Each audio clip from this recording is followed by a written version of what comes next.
Saya curi masa Ustaz. Minta maaf saya. Dan yang pada Ustaz Dr. Syafi'i pun telah sampai. Jadi apa yang saya nyatakan tu saya sambung ke lain masa dan ketika, insya-Allah. Dan majlis ini saya serahkan kepada yang berbahagia Ustaz.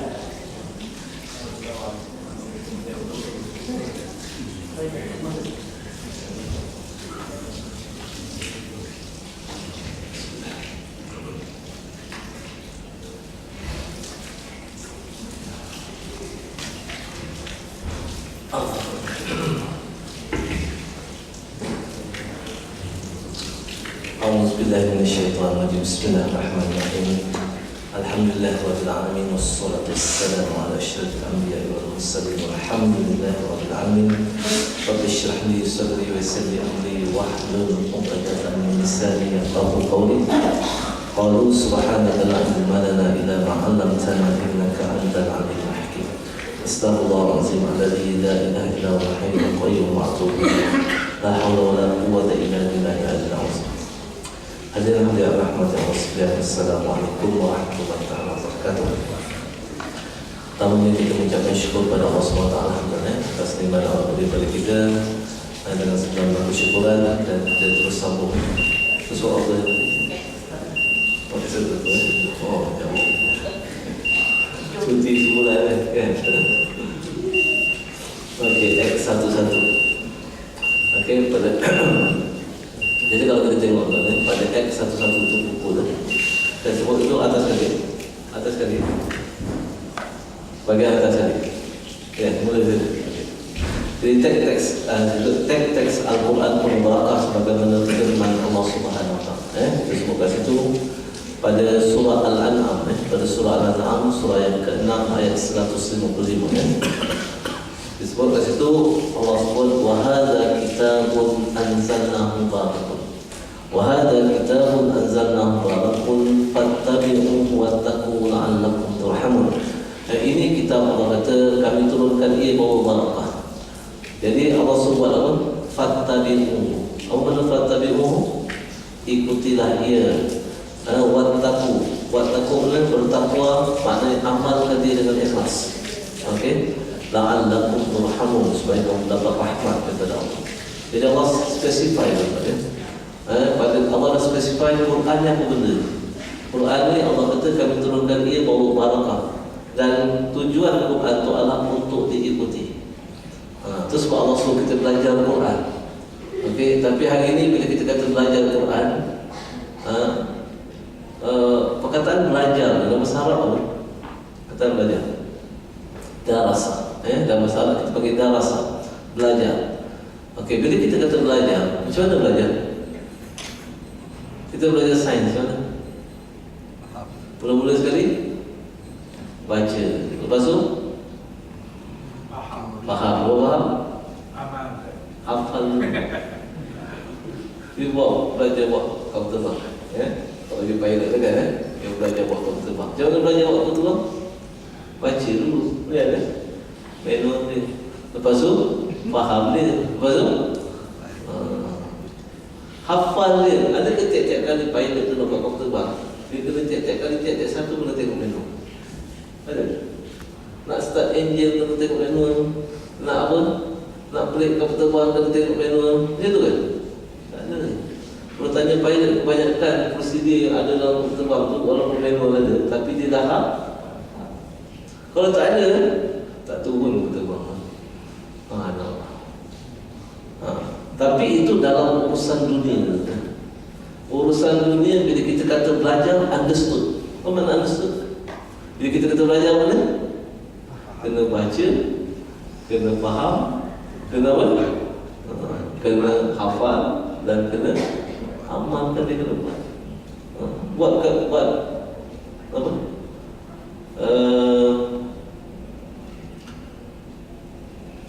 Kali 4 lapis.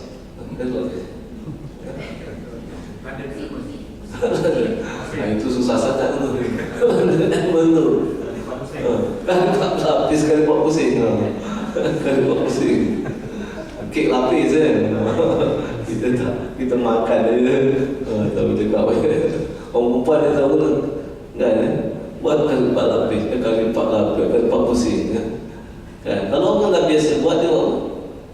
Mula-mula masa dia nak belajar buat, dia baca dulu resepi kan, baca resepi. Tapi kalau dia nak menyiagakan buat lapis, setiap kali nak buat mula baca resepi kan? Tak ada, dia dah hafal lah. Nampak tak? Itu dalam urusan dunia.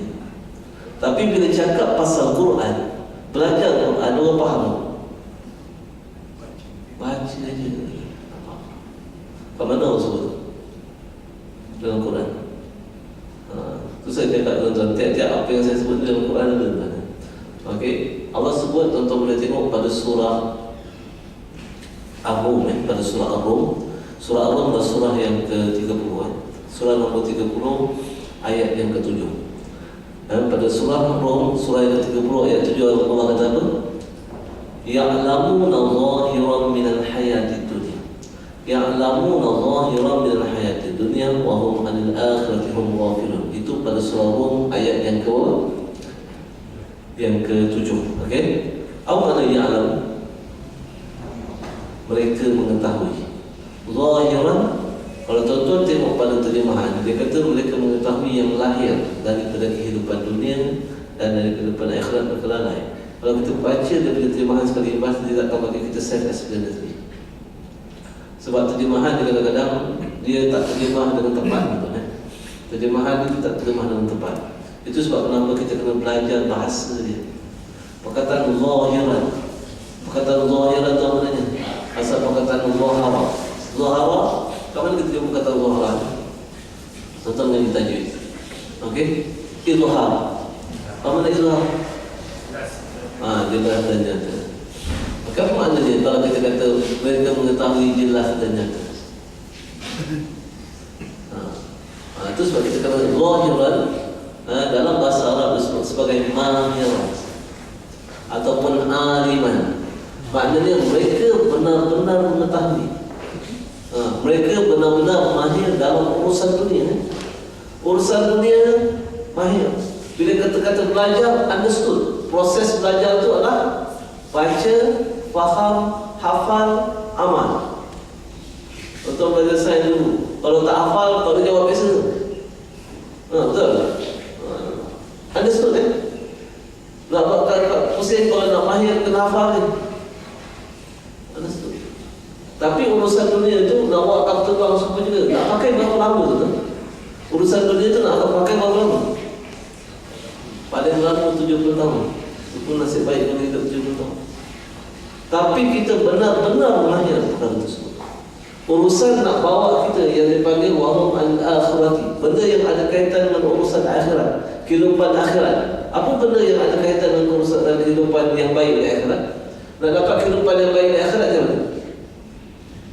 Kena mahir Quran tu.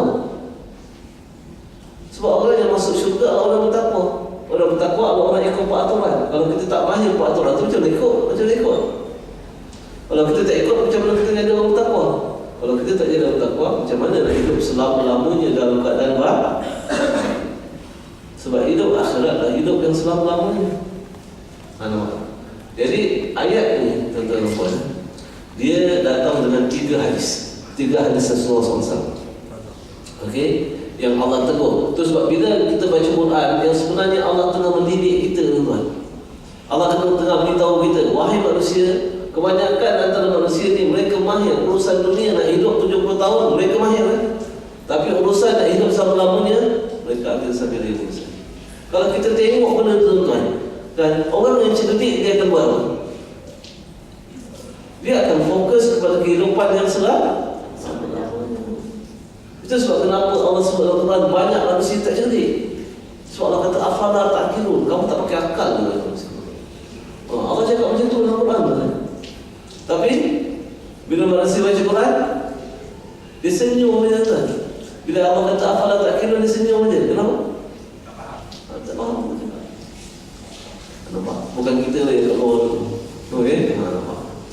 Jadi balik pada tuan, itu yang kita nak ambil iktibar. Jadi itu sebab saya kata dia datang dengan 3 hadis. Salah satu daripada hadis itu saya catat dalam buku. Betul buka pada surat 241. Betul. 241 Muka surat 241. Okey. Saya ada cerita pasal benda ni yang tafsiran kepada ayat yang saya baca tadi. Pada surat 241 tu saya ada sebut ayat tu juga, yang alamullahi wa min hayati dunya wa hum anil akhirati hum ghafilun. Dia datang hadis daripada Abi Hurairah, an Abi Hurairah radhiyallahu anhu. Okey. Qala Rasulullah sallallahu alaihi wasallam, inna Allah yaqulu. Inna Allah yaqulu, semuanya Allah ni sangat murka, sangat marah, sangat benci. Asal kata ghadab. Siapa dia? Qul la ja'zari jawazin sahabin fil aswaq. Mana orang sombong, orang yang bongkak, dan orang yang suka menjerit-jerit di pasar. Jerit-jerit. Okey? Itu Allah benci. Apa lagi Allah benci? Jifatin bil lail. Apa nama jifat? Jifat adalah bangkai di waktu malam. Allah sangat benci pada manusia yang dipanggil bangkai di waktu malam. Kenapa dipanggil bangkai waktu malam? Dia tidur mati, tak bangun. Tak bangun sembahyang tahajud, tak bangun sembahyang subuh. Ini dipanggil jifatin. Allah sangat benci pada mereka. Okey? Apa lagi? Himarin bin nahar, seperti keldai di waktu siang. Apa nama keldai waktu siang? Keldai itu kenapa Allah buat perumpamaan keldai? Dalam Quran, Allah SWT surah Luqman, Allah kata, inna ankara aswati la sautul hamid. Sesungguhnya seburuk-buruk suara adalah suara keldai. Keldai itu tentu pernah keldai jerit tak? Pernah tengok keldai tak? Kat Malaysia ada keldai? Ada kat tu. Tapi tuan-tuan begitu pernah dengar menjerit? Saya dengar keldai menjerit ni setakat hidup saya sekali, tuan. Masa saya dulu Jordan. Masa saya dulu Jordan dulu, saya melawat tempat, nama satu tempat tu tempat kaum Samud, tuan. Kaum Samud ni dia buat rumah dia tu dekat bukit-bukit. Kalau tuan nak pergi Jordan, nama tempat tu Petra. Okey. Dia orang kalau pergi melawat, saya akan antara tempat dia melawat kat situ dah. Saya daripada lawat mati dan sebagainya kan. Dia panggil Petra. Dan tempat tu dulu negeri tu dia panggil negeri Sodom. Negeri tu dia panggil negeri Sodom. Itu datang perkataan Sodomi tu. Perkataan Sodom itu datang daripada asal negeri Sodom. Sebab kaum apa dia panggil Samud ni, dari antara kerja dia adalah dia mendatangi orang lelaki. Okey. Jadi dia buat dia punya apa dia panggil apa? Masa tu ketika saya melawat, tiba-tiba dia dengar bunyi dahsyat ni tuan. Apa weh kita punya keldai menjerit? Kat atas bukit tu, dia atas bukit tu, dia menjerit tuan. Itu sebab kenapa Allah bagi perumpamaan orang yang suka menjerit ni dia seperti keldai. Dan Allah benci orang yang suka menjerit. Itu sebab Allah kata himarin bin nahar. Bukan itu saja tuan, Allah sebut lagi alimin bid dunia. Mereka mahir dengan ilmu dunia, jahilin bil akhirah. Mereka jahil dengan ilmu akhirat. Maksudnya dalam bahasa mudahnya, yang punya ada urusan dunia ni, kalau bahasa yang digunakan dunia bahasa apa? Bahasa Malaysia, bahasa Inggeris. Yang kita nak gunakan untuk ilmu akhirat bahasa apa? Bahasa Arab. Cuba tanya diri kita pada bahasa Arab ke pada bahasa Inggeris? Bahasa Arab, alhamdulillah, kepada bahasa Arab. So kalau kita baca ayat ni tuan, kita baca hadis ni, dia kena kat siapa ni? Dia kena kat siapa? So bila dia kena kat kita kena buat apa? Apa kena buat? Nak buat macam mana dah nasib tak? So nak buat macam mana? Kena minta ampun dulu tuan. Bila kita baca Quran tuan, bila kita baca Quran, Allah suruh kita melatih diri kita. Okey, sama ada kita ni ikut peraturan dia ataupun tidak. Kalau hari ni kita tak ikut peraturan dia tuan, kita kena buat apa? Kita kena minta ampun daripada dia. Kita kena minta maaf. Tapi kena minta maaf tu dengan hati, bukan dengan lidah. Tapi hari ni orang minta maaf macam mana? Orang minta ampun kepada Allah macam mana?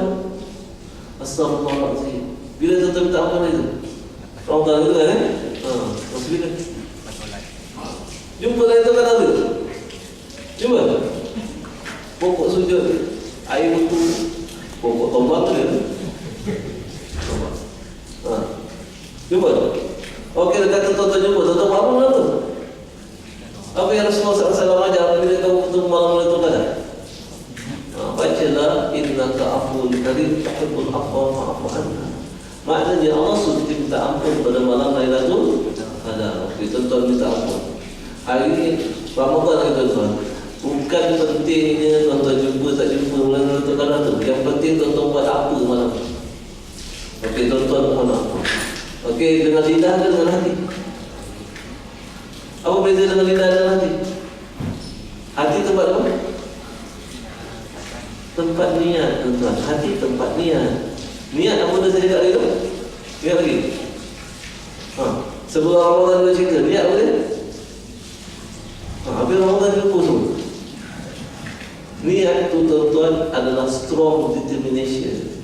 Tapi hari ini kita terjemah niat apa? Lintasan di hati. Itu yang salah. Niat bukan lintasan di hati. Dia strong determination. Dan you nak buat strong determination, you kena tahu apa yang you nak azamkan. Meaning that kalau you nak niat ni, yang ditolak niat ni, hanya tuan-tuan berkesan kalau apa yang kita niat tu, kita niat sungguh-sungguh. Apa yang kita faham kita nak buat. Nampak?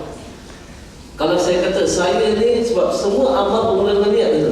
Kalau tuan-tuan nak minta ampun, mesti daripada hati, mesti dengan niat, maknanya dengan strong determination. Tapi kalau tuan-tuan nak minta ampun, kalau nak with strong determination, you must know what you are asking for. Apa yang you nak minta? Okey, kita kata gini, ya Allah saya minta ampun. Tuhan kata kamu ni minta ampun dosa apa sih? Apa dosa minta ampun? Allah Ustaz, dulu apa dari Allah apa? Dulu semayang pun lebih kurang minta ampun. Apa lagi? Ngumpat. Itu aja kan? Apa dosa lagi? Apa dosa kita paling besar? Tak mayang pun. Itu dosa kita paling besar yang kita tak perasan. Itu sebab hari ini apabila kita minta ampun tapi apa yang kita minta itu tak jelas, dia tak akan bagi kesan pada kita.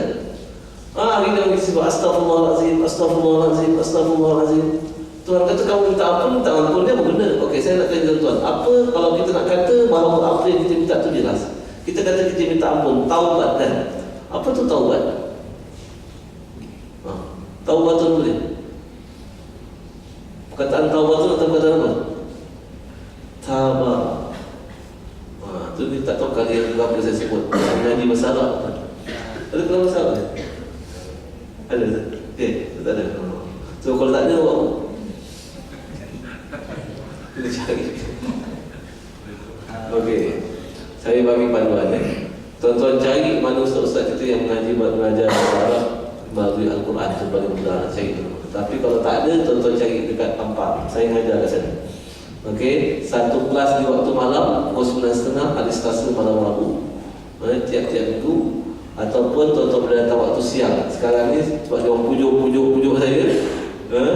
Sejak 2 tahun yang lepas diminta satu lagi kelas dibuat waktu siang pukul 9 pagi. Sejak 2 tahun yang lepas, akhirnya saya termakan pujukan dia orang. Sampai masa tu saya bagi satu syarat. Saya nak dalam kelas tu 70 orang. Saya ingat dia orang tak boleh cari kita. Grup-grup yang dapat cari 100 orang. Kira dalam kelas tu baru ni kelas yang pertama dah mula dah. Hari Isnin, tiap-tiap hari Isnin pukul 9 pagi sampai 10 pagi.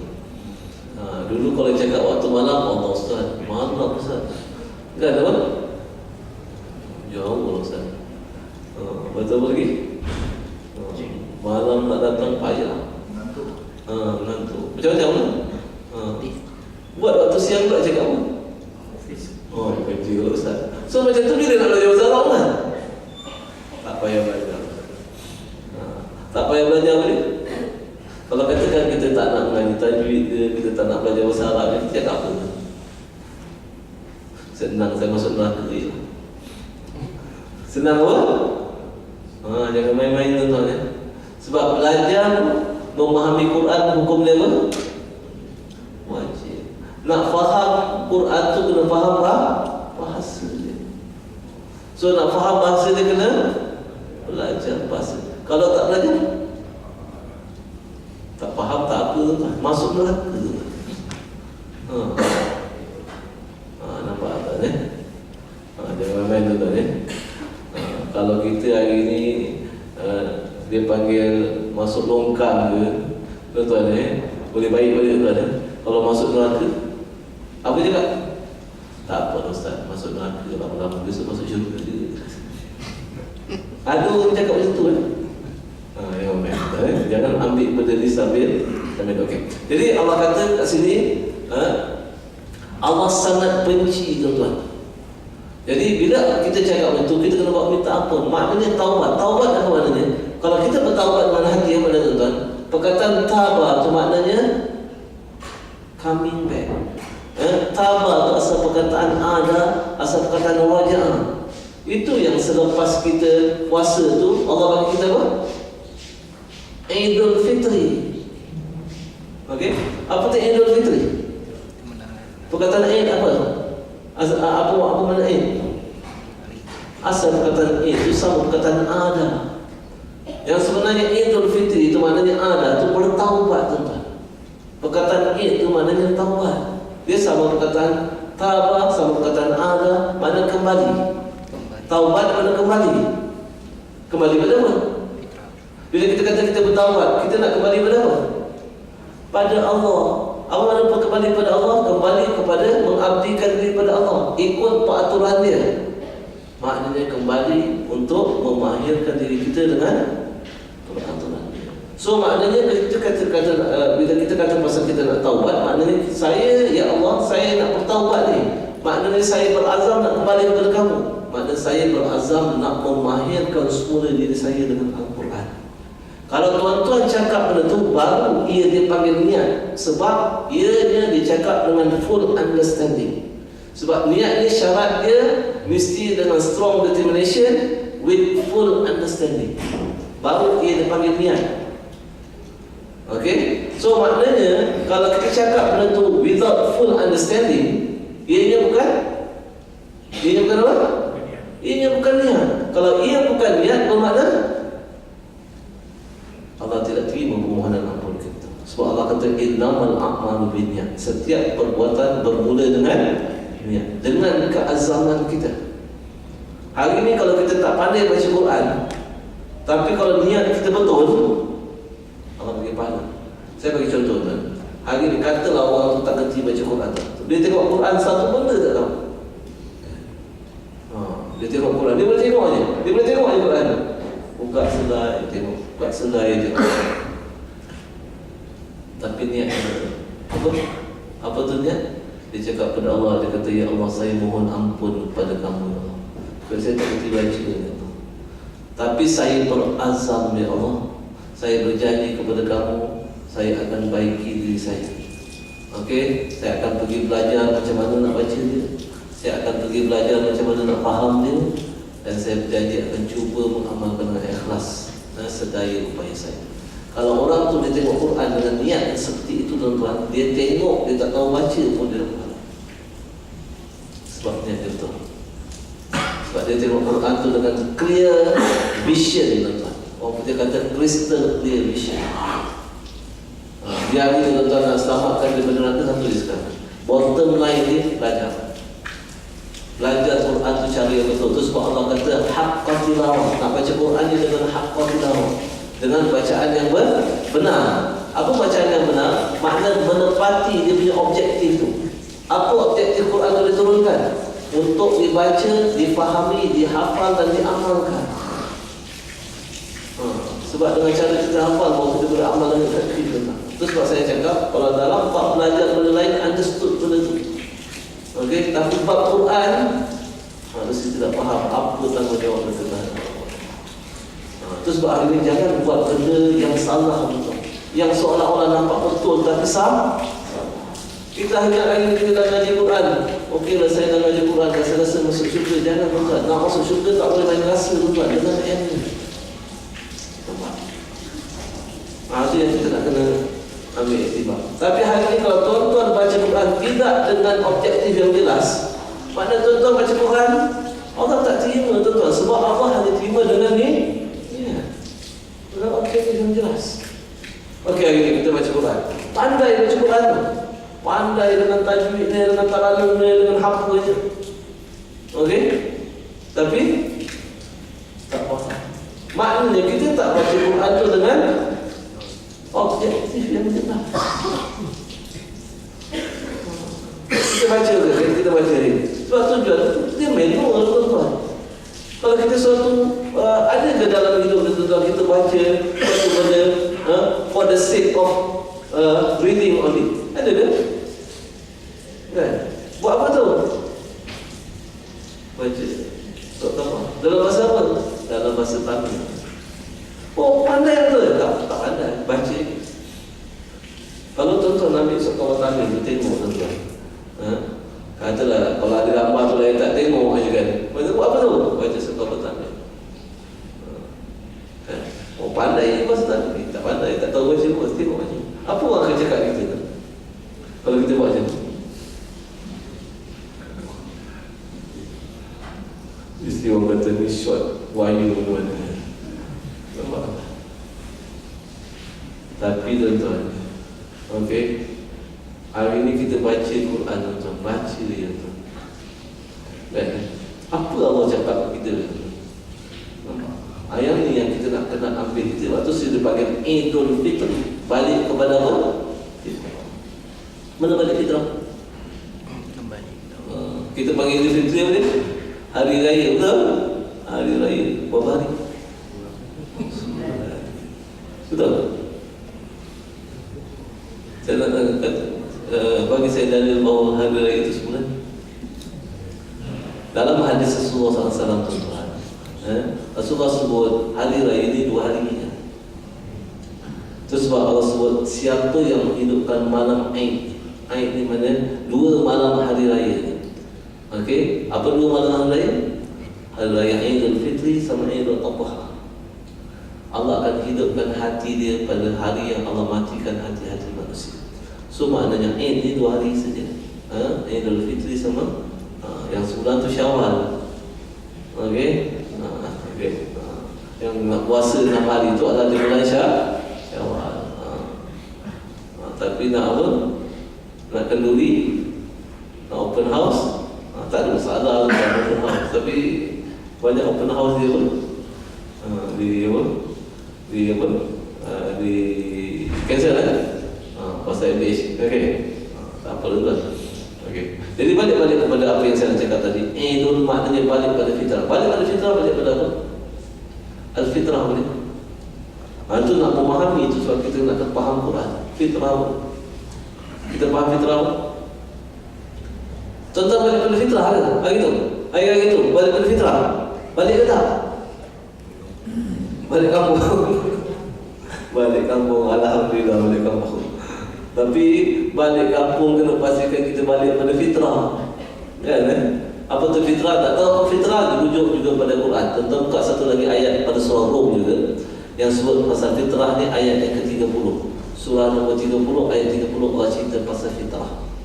Okey, pada tuan berarti ayat tu Allah kata fa'aqim wajhaka lid-dini hanifa fitratallahi allati fataran nas 'alaiha. Itu pada surah Rum ayat 30 surah 30 Allah kata wahai manusia hadapkanlah wajah kamu kepada ad-din agama. Agama tu betul-betul cara hidup.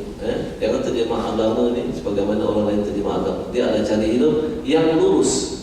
Hanifah. Apa tu cara hidup yang lurus? Itu yang dipanggil al-mustaqim. Perkataan hanifah mana lurus. Dalam bahasa Arab, Allah guna perkataan lurus ni dalam bentuk perkataan lain dipanggil al-mustaqim. Ihdinas siratal mustaqim. Apa makna ihdinas siratal mustaqim? Nak tahu tafsir dia kena tengok dia dalam Quran. As-siratal mustaqim tu Allah tafsir pada surah Yasin. Wa ani'buduni hadza siratul mustaqim. Maknanya bahawa kamu mengabdikan diri kamu kepada Allah itu jalan yang lurus. So maknanya hanifah al-mustaqim bermakna pengabdian. Pengabdian apa dia tuan-tuan?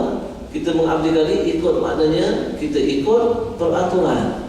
So bila kita kata fa'aqim wajhaka lid-din hanifah, maknanya hadapkanlah wajah kamu kepada agama yang lurus ini. Allah kata itu fitrah. Terus Allah kata sebut fitrah. So macam mana Allah tafsir ayat itu? Allah sebut perkataan fitrah itu tengah-tengah, tapi Allah tafsirkan sebelum perkataan. Itu cara macam mana Allah susun sebahagian daripada penjelasan di dalam Al-Quran. Itu sebab kenapa tafsir yang paling baik sekali datang daripada Al-Quran. Tapi kita nak faham benda tu, kita tahu bahasa dia, baru kita boleh faham dengan mudah. Bahasa Al-Quran adalah bahasa yang sangat mudah. Sebab Allah tak guna bahasa berbahasa dalam Al-Quran. Allah guna simple words. Tapi sebab kita tak ngaji, kita dah susah. Nampak? Okey? Jadi kat situ Allah kata fitrah maknanya kembali kepada jalan yang lurus. Makna kembali kepada Al-Quran. Bermakna tuan-tuan, pada hari yang kita sebut sebagai Hari Raya Idul Fitri itu, maknanya hari di mana kita berazam untuk sungguh-sungguh kembali balik kepada Al-Quran. Kembali pada Al-Quran mana berazam untuk sungguh-sungguh mahir baca dia, mahir faham dia, amalkan dengan ikhlas, sampaikan kepada orang lain, dan berazam supaya nak didik semua zuriat-zuriat kita dan anak-anak kita supaya mahir kita dengan Al-Quran. Sebab apa tuan-tuan? Sebab Al-Quran sahaja yang boleh bagi kita tuan-tuan apa? Kelulusan yang paling tinggi. Hari ini tuan-tuan apa? Kenapa orang belajar? Sijil kan? Sijil. Apa sijil? Apa sijil yang paling tinggi hari ini? PhD lah. Kan? Betul? Betul sijil paling tinggi PhD? Betul? Dalil? Tak ada. Kalau tuan-tuan nak tahu sijil yang paling tinggi sekali, tuan-tuan buat surah Al-An'am. Saya lupa nombor ayat. Tapi tuan-tuan cari pada surah Al-An'am, bunyi ayatnya Qul ayyu syai'in akbaru syahadah. Kata Allah Muhammad, apa ayyu syai'in akbaru yang paling tinggi sekali syahadah. Dalam bahasa Arab, sijil beri syahadah. Sijil tu apa? Sijil pengiktirafan. Dia panggil sijil pengiktirafan. Betul? Iktiraf kita. So hari ini manusia iktiraf orang yang paling tinggi sekali adalah orang yang ada PhD, doktor, apa lagi, arkitek, pilot. Pilot dia gaji banyak kan? Nampak tak? Ayat macam mana? Akbaru syahadah. Betul? Tak ada. Allah tak cakap sijil yang paling tinggi sekali. Sebab itu semata-mata pengiktirafan manusia. Tapi Allah kata sijil yang paling tinggi sekali apa? Yang datang daripada Allah. Qulillahu syahid. Kata Allah Muhammad, sijil pengiktirafan yang paling tinggi datang daripada Allah. Apa pengiktirafan Allah yang paling tinggi sekali? Inna akramakum indallahi atqakum. Sesungguhnya manusia yang paling tinggi sekali di sisi aku, yang paling tinggi, yang aku iktiraf paling tinggi sekali, mana dia pegang sijil yang paling tinggi sekali adalah sijil ketakwaan. Itu sebab sebenarnya tuan-tuan, objektif education, objektif pendidikan sepatutnya nak lahirkan manusia yang bertakwa. Itu objektifnya. Kita kalau lahirkan manusia yang bertakwa, tuan, kita akan dapat lahirkan manusia yang sangat kuat. Ini yang ditakuti oleh orang Yahudi.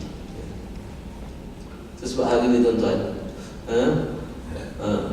orang Yahudi tak takut dengan Islam. Sebab orang Islam tidak bertakwa. Kenapa mereka tidak bertakwa? Sebab mereka tak mahir Quran.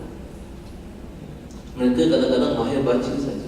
Itu sebab kenapa tuan-tuan tengok kalau dalam berita beberapa bulan yang lalu, apa Benjamin cakap dalam berita? Dia kata the world cannot touch us. Dengan bongkak dia cakap masyarakat dunia tidak boleh sentuh kita. Nampak? Apa yang Amerika keluarkan dalam berita? Kongres Amerika luluskan berapa puluh juta lah, tak berapa ratus juta untuk memperkuatkan lagi pertahanan. Kita boleh buat apa tuan? Apa yang kita buat sekarang? Kita cuma kutuk dia saja. Kita boykot barang dia. Betul? Okey. Tuan-tuan tahu tak? Tuan-tuan boykot barang dia, baru ni dia rugi 5 bilion USD. Dia rugi 5 bilion USD, dia untung berapa banyak? 100 bilion. Orang yang Yahudi tuan-tuan, kalau you setakat boykot barang dia, you setakat kutuk dia, dia senyum tuan-tuan. Takkan bagi jasa sekali.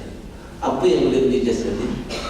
Yang boleh beri jasa dia kalau kita boykot pemikiran dia, cara hidup dia. Kat mana Rasul? Dalam Quran Rasul. Walan tarda ankal yahudu walan nasara hatta tattabi'a millatahum. Okey? Orang Yahudi ini tidak akan redha dengan kita sehingga kita ikut cara hidup dia. Allah suruh kita balik cara hidup apa? Dia panggil apa? Ad-din hanifah. Perkataan cara hidup ni ada masa Allah guna perkataan millah, ada masa Allah perkataan ad-din. Jadi yang sebenarnya yang kita nak kena boykot apa tuan-tuan? Kita nak kena boykot cara hidup dia. Orang Yahudi ni tuan-tuan, dia takkan bagi kita dekat dengan Quran. Sebab dia tahu kekuatan orang Islam duduk pada Al-Quran. Itu telah terbukti dalam sejarah peperangan dalam Islam. Itu sebab kenapa dia nak pastikan kita jahil Quran. Nampak tu? Itu sebab tuan-tuan, saya nak beritahu hari ini nak boykot dia, kita kena bawa balik masyarakat kita, anak-anak kita sungguh-sungguh balik dekat dengan Al-Quran. Baru benda tu boleh dijaskan. Kalau tak ada, jangan harap. Tuan hantar bantuan dia, tuan boykot barang dia, kita akan dijas. Besok penat jadi kita tuan. Duit habis. Ingat tak yang kita hantar kapal ke sana dulu kan ya? Apa jadi dengan kapal tu? Dapat balik ke? Jangan tak balik ke kapal? Saya tahu dia tak ada berapa puluh juta barang dalam kapal. Jadi yang ni yang kita nak kena ambil iktibar. Kita kena cari dia panggil apa? Punca yang boleh menjejaskan dia. Itu sebab hari ni tak apa tuan-tuan nak boykot dan sebagainya dia. Tapi nak boykot apa je boykot apa? McDonald KFC ada tak? Besok kata kalau McDonald KFC tak menyumbang lagi, makanlah balik benda tu. Saya nak tanya, fast food ni bagus ke tak bagus? Tak bagus tuan. Tapi maknanya kita yang sebenarnya dalam Quran Allah kata jangan makan benda yang tidak bagus. Jadi even konsep pemberkaitan kita pun tak kena juga. Patutnya tuan-tuan jangan tunggu Israel tu apa? Selang apa? Palestin patutnya fast food ni dah tak duduk dalam kita punya apa? Dan sebab benda tu dia berlanggar dengan Al-Quran. Malah orang benda saya baik. Tutup dia.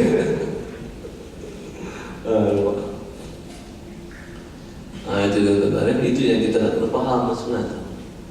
Quran. Yang kita nak boykot dia dengan cara kita mahirkan diri kita dan anak-anak kita semula dengan peraturan, baru kita boleh bebaskan. Itu yang sebenarnya makna pembebasan apa dia kata? Masjidil Aqsa.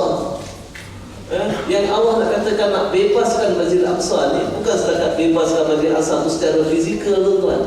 Maksud pembebasan yang Allah faham kita adalah nak membebaskan kita ni, pemikiran kita ni daripada dipegang oleh konsep-konsep yang dipegang oleh Israel. Balik kepada konsep Al-Quran. Apa dia? Pengabdian kepada Allah. Tapi hari ini manusia mengabdikan diri kepada apa? Hawa nafsu. Dan dia apa? Apabila kita tak mengaji Quran cara yang betul kan, pasti kita akan mengabdikan diri kita kepada hawa nafsu. Bila kita mengabdikan diri kepada hawa nafsu kan, itu sebab kita akan jadi manusia yang lemah. Itu sebab kenapa Israel boleh pijak kita hari ini. So hari ini tuan-tuan, bila Israel pijak kita, jangan salahkan diri. Salahkan diri kita. Kesalahan hari ini duduk pada diri kita. Tapi hari ini kita buat diagnose kesalahan itu duduk pada Israel. Itu sebab kita suam masalah. Kalau Israel tak boleh buat apa-apa kalau kita kuat. Tapi sebenarnya sebab kita kenapa kita ada masalah kita? Sebab kita tak balik kepada Al-Quran, kita tak gantung kepada Allah. Allah tidak turunkan tentera malaikat itu untuk kita berperang lawan tentera Israel. Sedangkan benda ini dah berlaku lama dalam peristiwa perang Badar dan perang. Allah ajar kita sirah melalui Al-Quran, tapi manusia tak nak baca sirah melalui Al-Quran. Itu sebab kita tak nak baca. Ini sebagai iktibar yang kita nak ambil selepas kita Ramadan. Saya mau baca satu ayat pada X dulu. Okey, nanti kita sama lagi insya-Allah boleh dapat. Okey, itu yang kita nak ambil pelajaran. Moga-moga tuan-tuan Ramadan yang lalu dan masuk Syawal ni baru kita semangat yang baru. Untuk bersungguh-sungguh dekat kepada Al-Quran. Itu tak ada kita berjaya dalam Ramadan lalu. Itu training kita pada Ramadan lalu untuk sayang kembali kepada Al-Quran dan benar-benar untuk apa? bagi diri kita. Assalamualaikum warahmatullahi wabarakatuh. Waalaikumsalam warahmatullahi wabarakatuh. InsyaAllah saya beri berhak mengucapkan terima kasih kepada Ustaz dan kita akan bersama-sama lagi